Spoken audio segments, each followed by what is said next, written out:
Not everything about a hit TV show is as perfect as it looks on screen.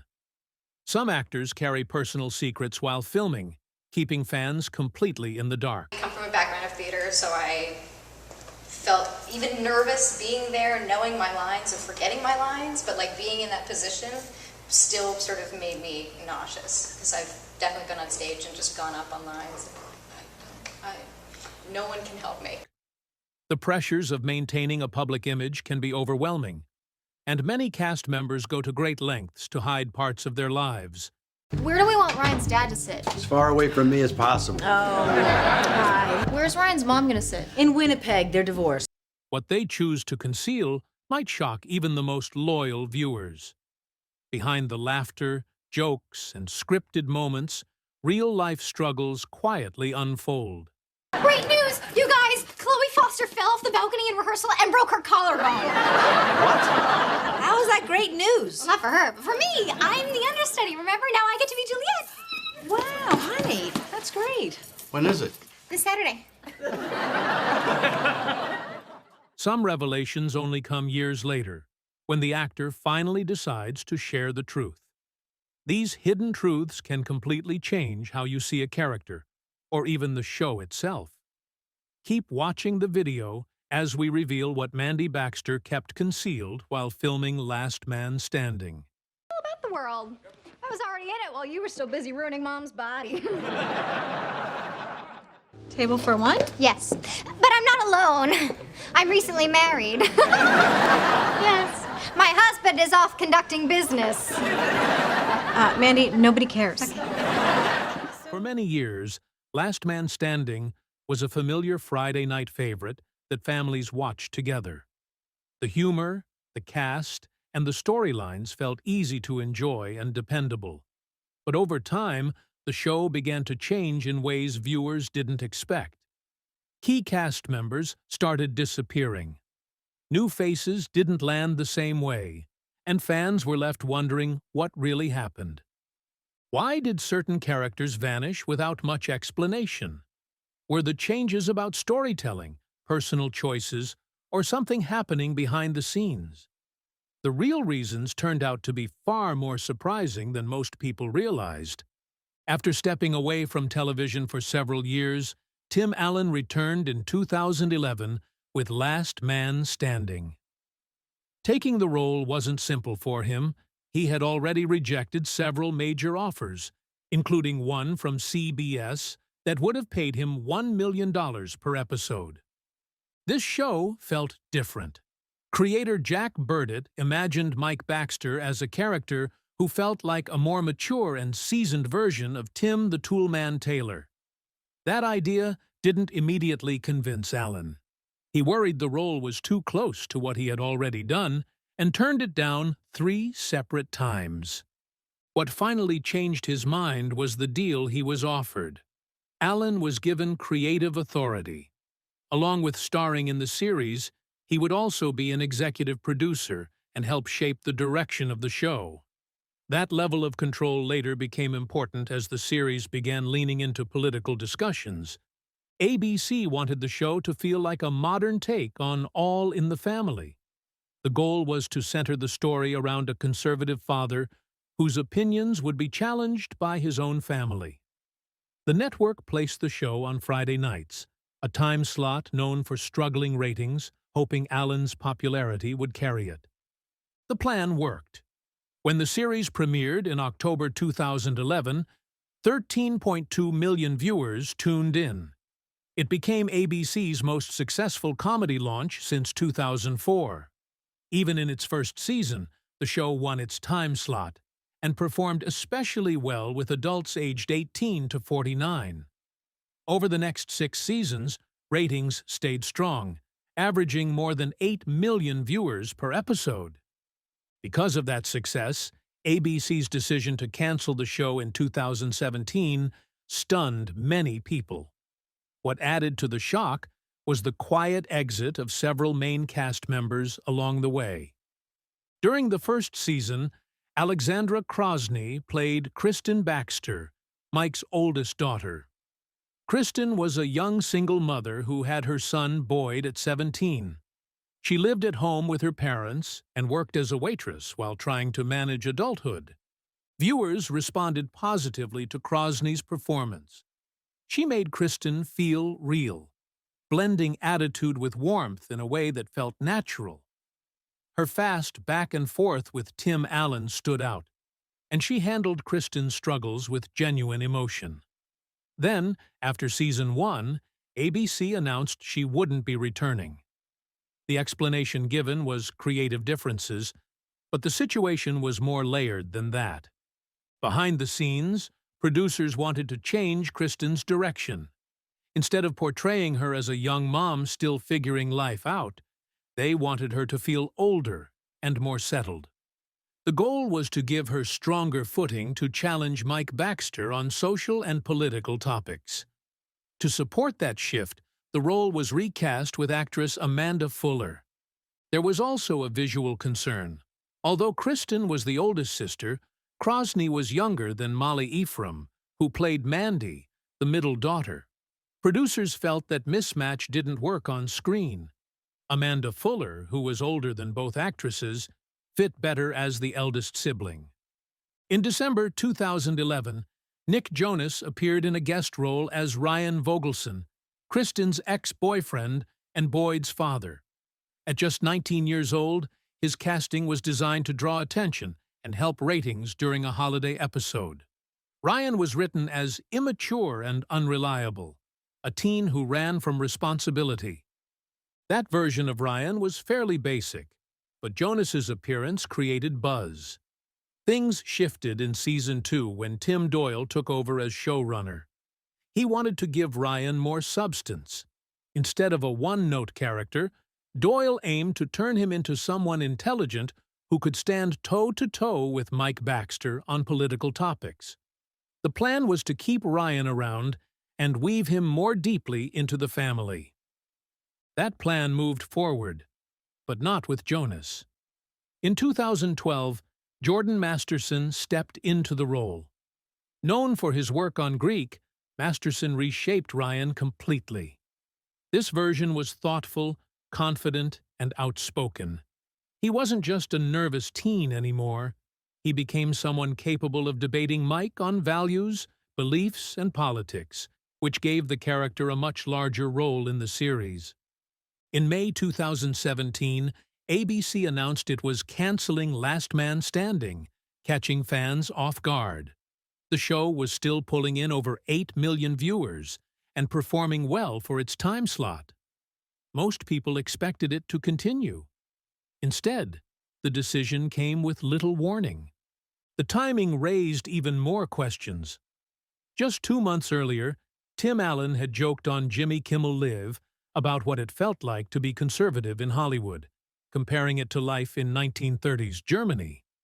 That comment led many to wonder if politics played a part in the cancellation.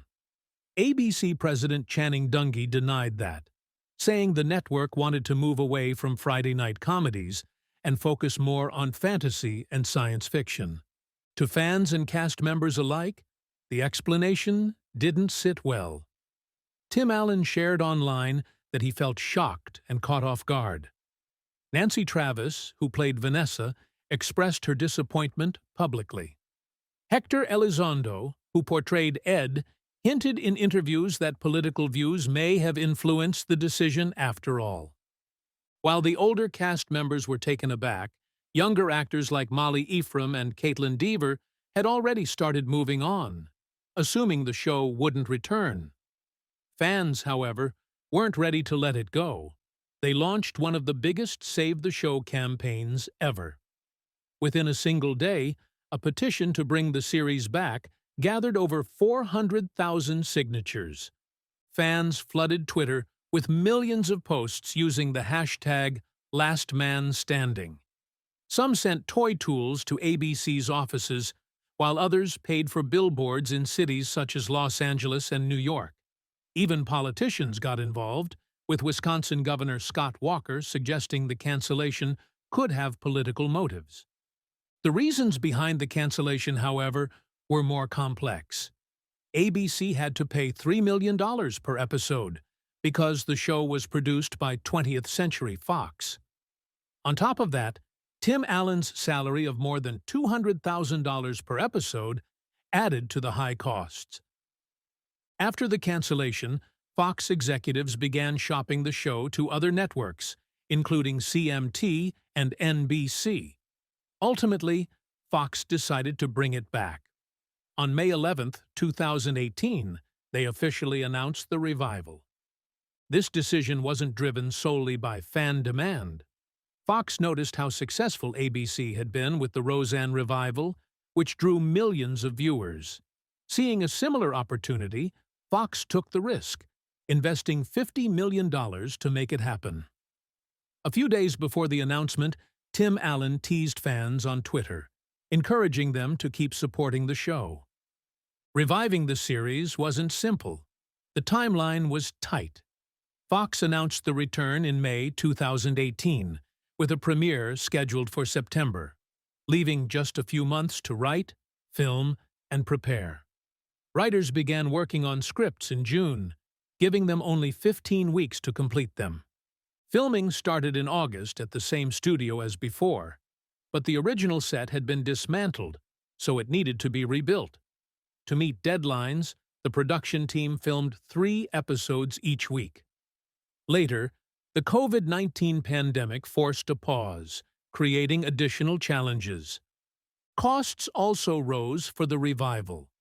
Each episode now cost $1.1 million, up from $800,000 previously. Tim Allen's salary increased to $235,000 per episode, making him one of the highest-paid TV actors. The first season on Fox drew 8 million viewers, with the premiere earning strong ratings. Casting presented further hurdles. After ABC canceled Last Man Standing in 2017, Molly Ephraim, who played Mandy Baxter for 6 seasons, assumed the show was over and took new roles, including in Brockmire and Halt and Catch Fire. By the time Fox revived the series a year later, she was unavailable. The producers didn't want a Mandy look-alike. They wanted someone who could bring a fresh take to the role.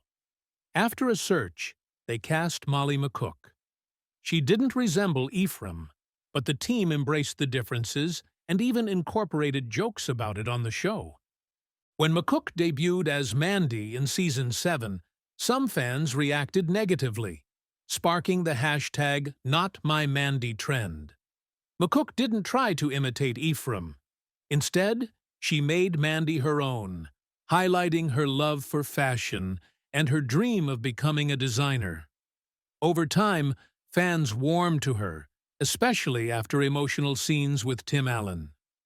Caitlin Dever faced a similar challenge. After the first cancellation, she focused on film, landing a breakout role in Kathryn Bigelow's Detroit. Within 18 months, she secured major roles in Booksmart and the Netflix miniseries Unbelievable, earning Golden Globe and BAFTA nominations. When Fox revived Last Man Standing, Dever couldn't return full-time. She shifted from series regular to recurring guest star, appearing in 7 episodes of Season 7. By Season 8, she only appeared in 2 episodes. COVID-19 protocols complicated things further, requiring 14-day quarantines for each appearance. Her reduced role led to significant storyline changes. The writers explained Eve Baxter's absence by sending her to the Air Force Academy, allowing her limited appearances to carry more emotional weight. Video calls kept her connected to the family. Plans for 2 of her episodes in Season 8 were ultimately scrapped. Dever stayed committed to the show that launched her career. In May 2020, Fox announced that the series would end with its 9th season. Despite still averaging 8.3 million viewers per episode, the decision surprised fans. Producer Kevin Abbott revealed plans for a potential 10th season were underway. One idea was for Amanda Fuller's character Kristen to take over Outdoor Man and rename it Outdoor Woman, exploring the family business and generational change. For the final season, Fox wanted a special event.